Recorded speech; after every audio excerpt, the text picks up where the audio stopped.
एक और अहम खबर भी आ रही है, इस वक्त नाज़रीन के साथ शेयर कर रहे हैं।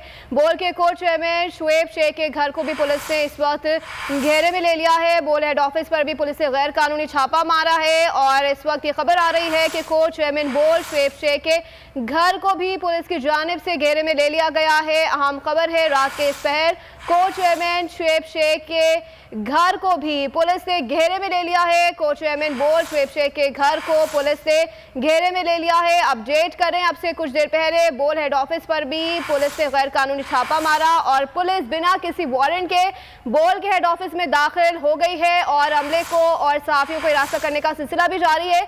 लेकिन अभी अहम खबर यह आ रही है कि कोर्ट चेयरमैन बोल शुएब शेख के घर को भी पुलिस ने घेरे में ले लिया है और मजीद भी इस हवाले से जो भी अपडेट आएंगे अपने नाजरीन को आगाह करते रहेंगे। अहम खबर यह है कि रात के इस पहर कोर्ट चेयरमैन शुएब शेख के घर को पुलिस ने घेरे में ले लिया है। अहम खबर है, अपने नाजरीन के साथ शेयर कर रहे हैं। कोर्ट चेयरमैन बोल शुएब शेख के घर को पुलिस ने घेरे में ले लिया है और अपडेट कर रहे हैं अपने नाजरीन को। कोर्ट चेयरमैन बोल शुएब शेख के घर को पुलिस ने घेरे में ले लिया है। इससे पहले बोल हेड ऑफिस के दफ्तर पर भी छापा मारा गया, पुलिस बिना किसी वारंट के दाखिल हो गई है।